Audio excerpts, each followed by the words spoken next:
Ichismis mo! Trending ngayon! History bukas!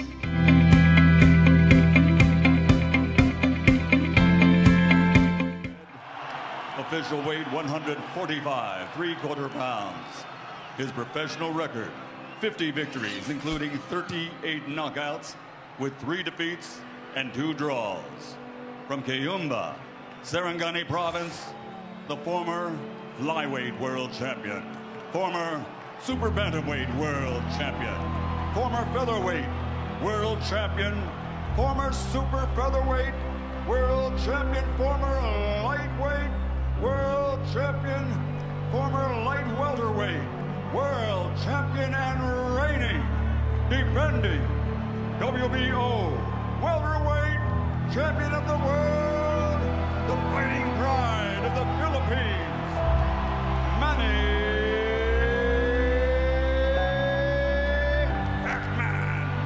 Pacquiao!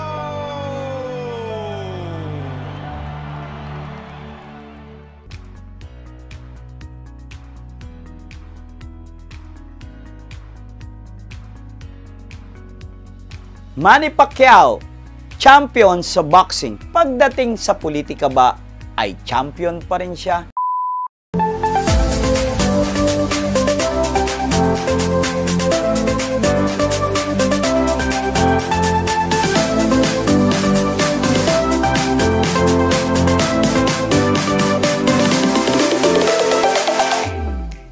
Noong mga nagdaang taon, karamihan sa boxing honcho o mga fans nito ang sinasabi nila, si Manny Pacquiao daw o Senator Manny Pacquiao ay maaaring maging presidente ng Pilipinas pagdating ng panahon. Noong minsan namang ang mahal na Pangulo, si Presidente Digong, ay naimbitahan sa birthday ni Senator Manny Pacquiao. At ang sabi ni Presidente Digong ay, the next president to be. At ang sabi niya nga, nagbitaw na ako ng salita. With a twinkle of an eye o isang kisap mata, biglang nagbago lahat ng yugto ng buhay ni Senator Manny Pacquiao. Simula nung nagbitaw siya ng madiin na job sa administrasyon ni Presidente Digong na sinasabi niyang 2 times when it comes to corruption na tinatawag na 2 beses na mas korap ang kanyang administrasyon kesa sa dating administrasyon ng dating nawalang presidente Noynoy Aquino. Dahil sa matulis na sinabi ni SMP o Senator Manny Pacquiao, meron na siyang bagong kalaban sa political boxing arena kundi si Presidente Digong. Nagpakawala rin ito ng matulis na job at sinabi niya pa ngang punch drunk ang binibitawang suntok ni Manny Pacquiao. Hindi ho suntok ng isang lasing, kundi suntok ng isang boksingero na alog ang utak. Yun ho ang ibig sabihin ng punch drunken. Pero bumitaw na naman ang panibagong job si SMP. Ang sabi niya, maglaban nga tayo ng memorization kasi daw ginagawa na siyang masyadong tanga. Yun ang kanyang hamon. Hindi lamang si Presidente Digong ang kalaban niya, pumasok din sa political ring. Walang iba kundi si Pastor Kibuloy na nagsabing wishful thinking lamang ang binabanggit ni Manny Pacquiao. Ang sabi niya nga ay demagogue o ibig sabihin lampas sa buwan yung pangakong ito o pinapangako ang buwan, marahil dagdagan natin pati ang langit. Dahil ang pangako niya o pangarap ni Manny Pacquiao, wala nang squatter sa Pilipinas. At kung si Presidente Digong, nung lumalaban lamang siya bilang presidente, ang sinabi niya, ang pangako niya, lawakan ninyo ang mga sementeryo. Ang tanong, nangyari ba to? Yes, nangyari ito dahil sa akusasyon sa kanya, kabilaan, kaliwat kanan ang mga namatay at tinamaan ang ilang inosente. Pero si Manny Pacquiao, iba naman ang kanyang pananaw at pinapangako. Ang sabi niya ay palalawakin ang kulungan dahil maraming mangungurap ang tinatawag o magnanakaw ng kaban ng bayan ang ipapakulong sa kulungan. Kaya daw sabi niya, dapat laparan ang kulungan. Sandali. Hindi kaya kalahating Pilipinas ang dapat gawing kulungan dahil sa dami ng mga taong kurap sa gobyerno? At naniniwala ko hindi lamang po sa bansang Pilipinas trending ang ganitong uri ng pag-aaway sa politika. Maging sa ibang bansa rin, tatandahan natin, si Manny Pacquiao ay legend, icon when it comes to boxing. Konting trivia lamang po mga katoto. Pumasok sa politika si SMP taong 2007. Lumaban siya bilang representative o congressman sa General Santos. Ang kalaban niya po ay si Representative Darlene Antonio Custodio ng Jensan. At dito po ay nalasap niya ang unang pagpasok sa politika pero unang pagkatalo rin. Kung kaya't ang ginawa niya para masigurado ang panalo, lumaban siya sa bayan ng kanyang may bahay, walang iba kundi si Jinky sa Sarangani. Pinalad siya sa unang takbo at pangalawang takbo. Pero hindi rin nahihinto ang kanyang political dreams. Bakit? Nung halalan 2016 ay lumaban siya bilang senador. At pinalad naman siya at 7 pwesto ang kanyang nakamit na merong botong 16 million. At nung December 2021, siya naman ay nahalal bilang presidente ng PDP Laban. Alam naman nating mga Pilipino ang tahimik at buhay ni SMP pagdating sa politika. Wala tayo halos marinig na anomalya. Subalit itong mga nagdaang araw, pati ang kanyang kaibigang si Mayor Chavit Singson ay nagbigay na rin ng job. Dahil ang sabi niya na dawit ang kanyang pangalan, ang nalulungkot siya, hindi ito isang katotohanan. Kaya't ang dati niyang kumpare at kaibigan ngayon ay katunggali niya na rin when it comes to political arena. Kaya nga, nagbibigay na rin ito ng matutulis at madiin na job. Minsang na-interview si Brando Rios na kanyang katunggali noon.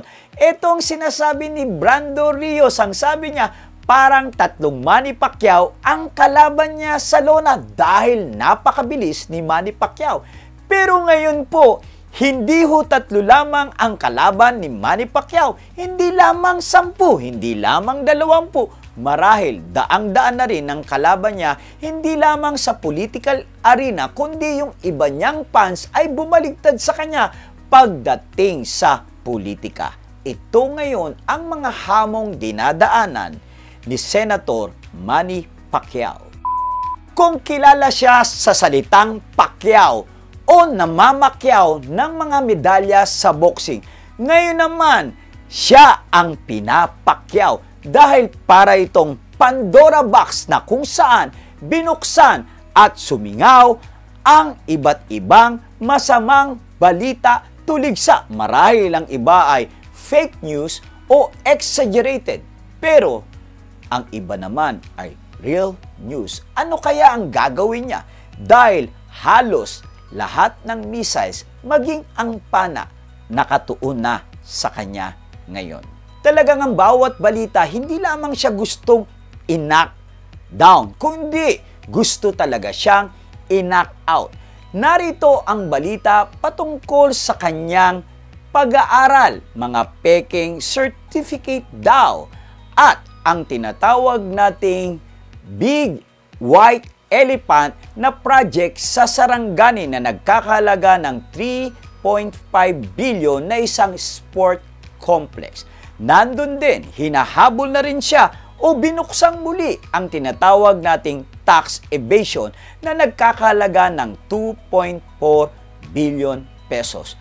At ang isa ring nakakalungkot, ngayon pinatulpo na siya ng isa sa kanyang babae na meron siyang anak na ang kaso ay hindi niya sinusuportahan ang kanyang anak. Maraming klase ang binabato sa kanya. Nandun pa yung palaging absent sa Congress nung siya ay congressman pa. Maging dito sa Senate, ang sabi nga ng iba ay, hindi ba't isang korupsyon yung ikaw ay dapat nagsiserbisyo sa bayan pero ang inaatupag mo magnegosyo at makibakbakan o suntukan sa ibang bansa at pinapabayaan mo ang iyong trabaho rito. Kaya nga ang sabi ni Senator Gordon, ang sabi niya, ikaw ang nagbibigay o naghain ng kasong korupsyon. Pero bakit wala ka dito sa Senado? Tunay nga, hindi lamang hinukay ang libingan, bagkus talagang bukas na bukas ang Pandora Box. Talagang gusto siyang gupuin ng mga balitang ito dahil nagkakalat na ang issue sa kanya pagdating sa social media. Ito ngayon ang isang malaking balita o trending sa buhay ni Manny Pacquiao. Tandaan natin, si Senator President Soto, nung panahon noon ay gustong lumaban bilang vice-presidente. Subalit na-link siya sa drug lord. Kaya hindi siya lumaban bilang vice-presidente. Lumaban siya bilang senator. Pero pinupukol pa rin siya ng balitang pagkamatay ng isang artistang si Pepsi Paloma at pagdating naman sa plagiarism, meron din siyang akusasyon. Marami siyang problemang dinaan, pero Senate President pa rin siya at mukhang may balak pang lumaban bilang presidente o vice president ng Pilipinas. Sa mga pumupukol sa kanya, sinasabing bobo si Manny Pacquiao. Well, ang tingin ko lamang super below the belt na yan. Bakit? Tandaan ho ninyo. Ano pa kaya ang masasabi nyo kay Noli De Castro na nanalo bilang vice-presidente?